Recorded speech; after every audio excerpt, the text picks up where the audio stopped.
So before Prosper came here and before anyone invested a dime of their money in this project, there was several legal stability agreements that were done with Honduras, right? And those kind of agreements said that, okay, Prosper will, if you choose to repeal the law legally, that's fine, but there will still be a 50-year stability period after that to protect to protect the investments. What ended up happening was that they tried to repeal the law illegally, and that's basically where we are currently. Without They the haven't 50-year lead time. That as well, yes. I mean, one thing is just like doing it illegally to start, and then also they didn't want to grant the 50 year. What does illegally mean? They didn't pass a majority, or like Yeah, basically they are. So one thing is, for instance, I mentioned three taxes, and so we don't have any tariffs, for instance. We have 0% tariff, and we have right to our own custom. But that's been shut down by the government. We don't have our own customs, and we have to pay Honduran tariffs for imports and exports. Um, so that's just like without anything legally being passed, they just shut it down operationally. And they also shut down operationally the ability for landowners in Honduras to be able to incorporate their land into the zone. So that would be the main way Prosper goes. If you own land, you can incorporate it into the zone. So they shut that down operationally. They haven't done anything within this or the current zone because it would be very bad for them in terms of the lawsuit would accelerate a lot, and it wouldn't look good from the US perspective either. But yeah, they've done a lot of things around that. And so the only way to protect our interests in strong ways is to file this lawsuit. But our intention is, of course, to settle. Like, we're not interested in the money, so we mainly want to use this lawsuit in order to settle and get eternal peace. And so yeah, that's what the lawsuit is about. okay. And what's this status? When was this filed, and how has things moved along since? Yeah, I mean, these things take some time. It was filed, I think, around 2 years ago, maybe something like that. And yeah, there are several parts of the lawsuits, and we've won a few of them now. But there's still the final stages will be done, I think, late this year or early next year, and it will take some time after that as well. So it might still be some time out. Yeah. So you should have had zero tariffs, but the last 2 years you have not. Is that Correct, and not our own customs either.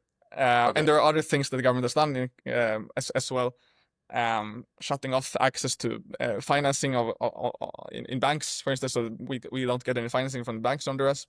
And there are a few things that are happening behind the scenes as well around that.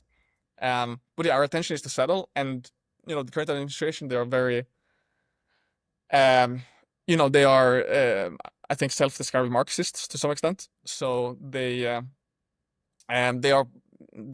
not they're very anti-business in general. However, there's an election in November, and the current administration, they're polling at like 20% or so.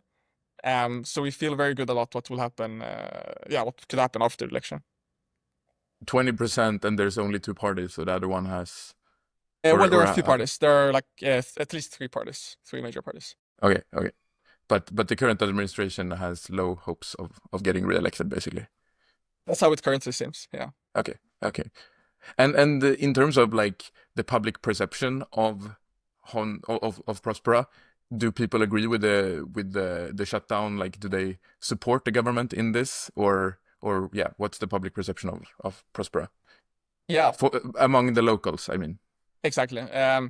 Well, it started out as quite bad because, again, when the current administration ran last time 3 years ago, one of their three main election promises was to kill the Prospera Seda.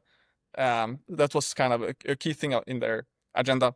And so you're significant. That's like the yardstick of knowing when you're significant is that when other people sue you, and you go even further than that. Like, a political party has you as one of the three Right. main Well, components of their campaign. right. But what was funny was that at the time when they sued us, I mean, we barely existed. We had like one house here. Like Okay. so we were not at all significant. It was just that it just was a good soundbite for them to say that they're foreigners taking our land. There were all of these sound bites you can come up with that seems that can be popular during an election campaign. So that So that's why there was a lot of, I guess, misinformation there. But then it's basically gotten a lot better over time as we've grown and kind of been able to generate more economic surplus. So far we've generated more than 3,000 jobs, directly and indirectly, here on the island, mostly. And that's a lot in a country like Honduras, with a high poverty rate. And so we're very proud of that. And that's also makes people kind of change their minds. So currently we're not at all as that unpopular. And many people understand that it's mostly a lot of information that's been spread by the current administration. But since the current administration is very unpopular, they don't really believe that to the same extent anymore as they used to.